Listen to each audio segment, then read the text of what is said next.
आवाज़ टीवी जे programme the edge with Mohsin Babar में अवां खे भलीकार। इस्लामाबाद में स्पीकर ऐं डिप्टी स्पीकर जी चूंड थी वई। ॿई स्पीकर डिप्टी स्पीकर चूंडजी विया। जेको एक्सपेक्टेड हो त जेको रूलिंग कोalition आहे पाकिस्तान मुस्लिम लीग नवाज़ ऐं पाकिस्तान पीपल्स पार्टी जो MQM ऐं उन सां ॿियूं चंद जेके पार्टियूं आहिनि उन्हनि जो रूलिंग कोalition में उन्हनि खे उहे वोट ओतिरा मिली विया, उन खां वधीक मिली विया, ज़ाहिर सिंपल मेजॉरिटी खां वधीक मिली विया। स्पीकर साहब खे 199 ऐं डिप्टी स्पीकर साहब जेके आहिनि ग़ुलाम मुस्तफ़ा शाह साहब उन्हनि खे 197 वोट मिलिया। त इहो थियणो हो, स्पीकर ऐं डिप्टी स्पीकर चूंडजी विया। हाणे जेको नेक्स्ट मरहलो आहे उहो प्राइम मिनिस्टर जी चूंड जो आहे। हुन ते असां अॼु ॻाल्हि ॿोल कंदासीं क़ौमी असेंबली में छा थिए पियो, ॿई पार्टियूं जेके आहिनि ट्रेजरी बेंचिस जे पोज़ीशन ते छा थींदो, PTI जी जेका एजिटेशनल पॉलिटिक्स आहे उनखे कीअं मुंहुं ॾिबो, इन सभु ॻाल्हियुनि ते असां ॻाल्हि ॿोल कंदासीं असांजे नेक्स्ट सेगमेंट में। पर शुरूआति कयूं था असां सिंध जे हिकिड़े मुराद अली शाह साहब जेके CM थिया आहिनि, जेके चवंदा I am one man army. काबीना त अची वेंदी ज़ाहिर आहे, पर चवंदा जेसिताईं वन मैन काबीना न आहे त हू पंहिंजो as a one man army तौर ते कमु कंदा। ऐं उन्हनि अॼु सुबुह जो सिंध सेक्रेटरी जी ऑफिस जो दौरो कयो, चीफ सेक्रेटरी साहब सां गॾिजी 9:30 धारे सेक्रेटरीट जे मुख़्तलिफ़ ऑफिसनि में विया, सभिनी फ्लोर्स ते पाण विया पंहिंजी टीम सां गॾिजी।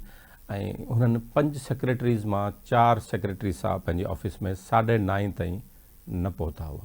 त इहो त हिकिड़ी आम ॻाल्हि आहे, तव्हां सेक्रेटरीट में वञो तव्हां ख़बर पवंदी त हिते केर बि टाइम ते न ईंदो।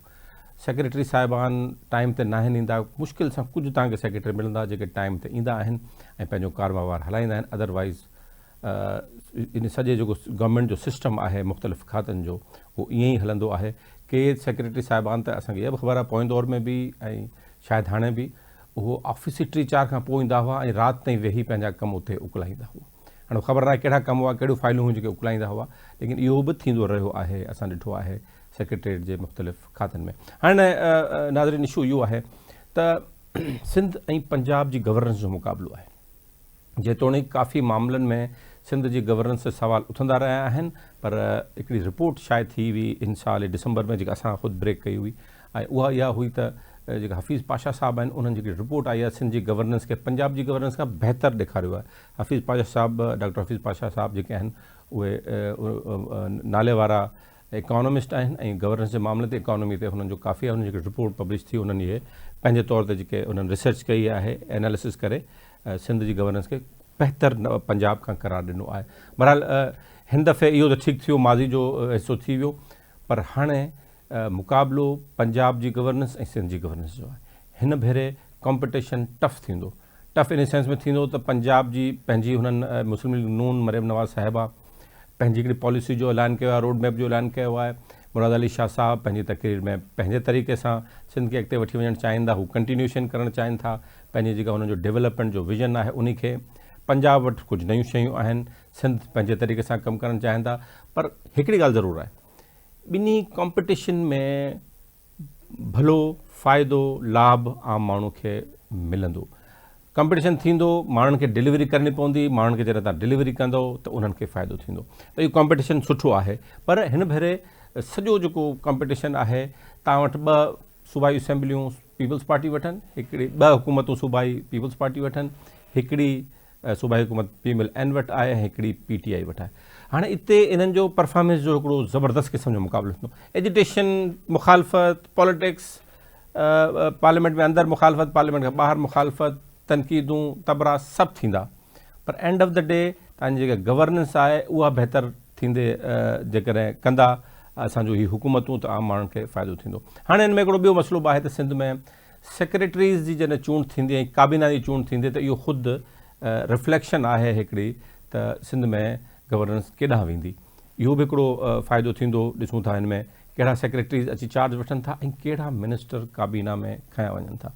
हिन दफ़े बिलावल भुट्टो ज़रदारी बि पंहिंजी स्पीचिस में इहो इम्प्रेशन ॾिनो आहे त पोएं दफ़े जेके शयूं थियूं आहिनि उनखे बहितर बि कबो ऐं जिथे खोट रहिजी वई आहे उन खे बि हाणे बहितर करण लाइ कबो। तंहिंजे करे लॻे ईअं थो, मुंहिंजो पंहिंजो ऑब्ज़र्वेशन आहे त हिन भेरे गवर्नेंस जो मामिलो सीरियस वरितो वेंदो ऐं इन गवर्नेंस सिंध में गवर्नेंस सीरियस खे बिलावल पाण माइक्रो तौर ते बि मैनेज कंदो या ॾिसंदो उनखे मुराद अली शाह जे थ्रू, ऐं पाण जेको आहिनि बिलावल पंजाब में पेनिट्रेट कंदा पॉलिटिकली त जीअं हू पंहिंजो गैप जेको आहे फिल करे सघनि जेको पोइ काफ़ी सालनि खां रहिजी वियो आहे।